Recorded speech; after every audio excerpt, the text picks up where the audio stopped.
بسم اللہ الرحمن الرحیم۔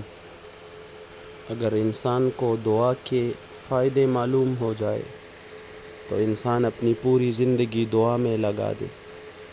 کئی بار ایسا ہوتا ہے کہ ہمارے اوپر کوئی مصیبت آنے والی ہوتی ہے، لیکن اللہ پاک دعاؤں کی برکت سے اسے ہٹا دیتے ہیں۔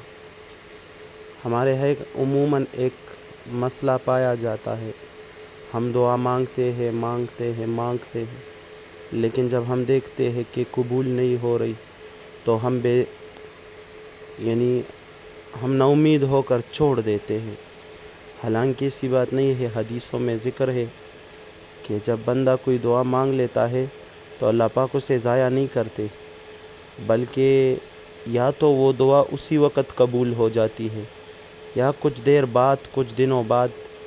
بہت بڑے بڑے بزرگوں کو میں نے سنا ہے کہ انہیں فرمایا کہ ایک دعا میں مانگ رہا تھا، ایک بڑے بزرگ سے سنا تو انہیں فرمایا کہ 3 سال میں نے دعا مانگی، اس کے بعد وہ قبول ہوئی۔ تو کبھی کبھی کسی کا مانگنا اللہ پاک کو پسند آ جاتا ہے، تو پھر اللہ پاک کہتے ہیں کہ صبر کریے اور مانگے۔ اللہ پاک پسند فرماتے ہیں، تو کبھی دعا جلدی قبول ہو جاتی، کبھی کچھ دیر سے۔ تو کبھی ہمارے اوپر کوئی تکلیف آ رہی ہوتی تو اللہ پاک اس بلا تکلیف سے ہمیں نجات دے دیتے ہیں اور ہمیں پتہ بھی نہیں چلتا۔ اور یہ بہت بڑی بات ہے کہ ہمیں کوئی کسی تکلیف سے اللہ پاک دعا کے ذریعے نجات دے۔ اور اگر یہ ساری باتیں بھی نہ ہو اور دنیا میں اللہ پاک اس دعا کا صلہ نہ دے تو قیامت کے دن اللہ پاک اس شخص کو بلا کر اس دعا کا صلہ دیں گے، اس کا اجر دیں گے۔ یہ پوچھے گا یہ کیا ہے؟ اللہ پاک فرمائیں گے یہ وہ دعا ہے جو تم مانگا کرتے تھے، دنیا میں نے تیری قبول نہیں کیا، آج اس کا بدلہ لے لے۔ تو اس کا اتنا بڑا بدلہ دیا جائے گا قیامت کے دن کہ یہ انسان تمنا کرے گا کہ اے کاش دنیا میں میری کوئی دعا قبول نہ ہوتی، لیکن آج وہ ساری دعاؤں کا بدلہ آج مجھے مل جاتا۔ تو دعا ایک بہت بڑا عمل ہے۔ دعا کے ذریعے انسان اللہ سے کچھ بھی کروا سکتا ہے، اور اللہ پاک خود فرماتے ہیں ادعونی استجب لکم۔ دیکھیے یہ ایک عجیب جملہ ہے کہ خود جب اللہ فرمائے کہ مجھ سے مانگو اور آگے خود فرما رہے کہ میں قبول کروں گا، تو جب خود اللہ نے فرما دیا کہ میں قبول کروں گا اور اللہ کی اپنے وعدے کے خلاف کبھی نہیں کرتے، تو اس کا مطلب اللہ ہماری دعا کو ضرور قبول کرتے۔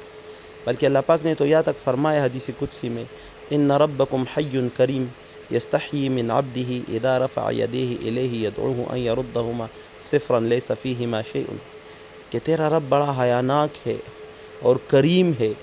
اور اللہ پاک فرماتے ہیں کہ جب کوئی بندہ میرے سامنے ہاتھ اٹھا کر مجھ سے دعا مانگتا ہے تو اللہ پاک فرماتے ہیں مجھے حیا آتی ہے کہ میں اس کے ہاتھ کو خالی بھیج دوں، مطلب میں اس کی دعا کی ضرور قبول فرماؤں۔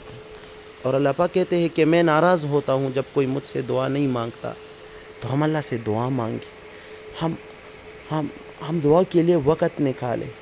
اور دعا کا ایک طریقہ ہے کہ جب ہم ہاتھ اٹھائے تو ہم خود کو محتاج سمجھ کر دعا مانگے، اور دعا میں سب سے پہلے اللہ کی بڑائی بیان کرے۔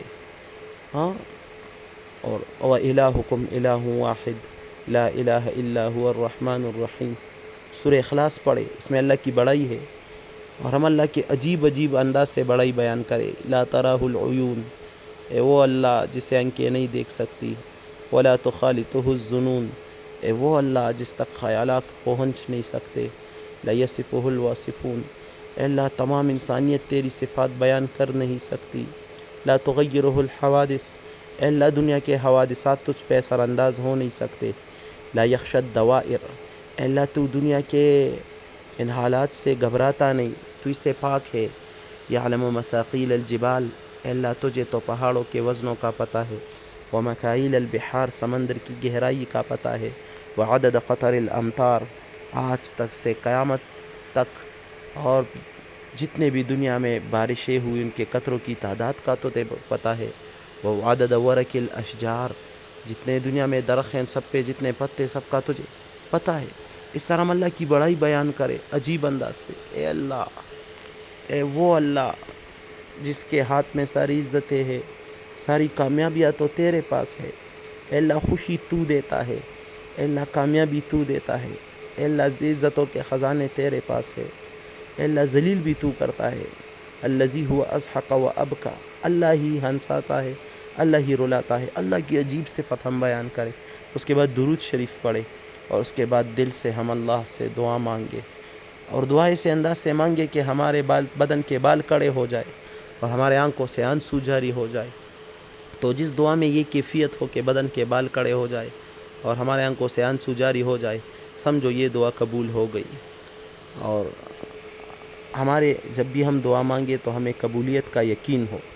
تو آج کے بعد ہم نیت کریں انشاءاللہ کہ ہم دعا کو وقت دیں۔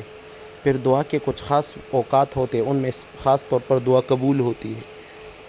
اذان اور اقامت کے درمیان یہ دعا قبول ہوتی ہے، اور بارش کے دوران بھی دعا قبول ہوتی ہے، اور تہجد میں تو اللہ پاک ڈائریکٹ دعا قبول کرتے ہیں۔ ہر فرض نماز کے بعد ایک دعا ضرور قبول ہوتی ہے۔ فرض نماز کے بعد ہم خصوصاً دعا مانگے، اس وقت قبول ہوتی ہے۔ اور جمعے کے دن عصر کی نماز کے بعد، یعنی مغرب کے قریب جو 15-20 منٹ مغرب کی نماز میں ہوتے ہیں جمعے کے دن، اس وقت میں اسپیشلی دعا قبول ہوتی۔ تو ہم پہلے سے ڈیسائیڈ کریں کہ جمعے کے دن ہمیں پتہ ہو کہ اس وقت میں نے دعا مانگنی ہے۔ اور یہ ہے نا کہ ہم لوگوں کے دلوں سے بھی دعا لیں۔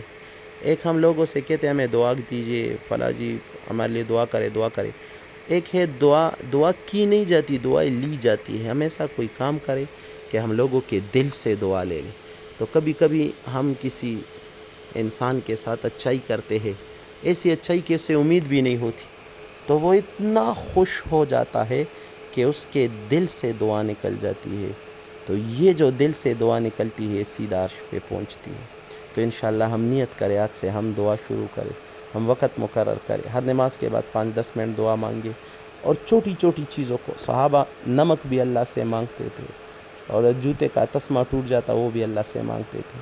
ہم چھوٹی چھوٹی چیزوں کو اللہ سے مانگے تو اللہ ہمیں لوگوں کا محتاج نہیں بنائے گا۔ اللہ ہم سب کو عمل کی توفیق عطا فرمائے۔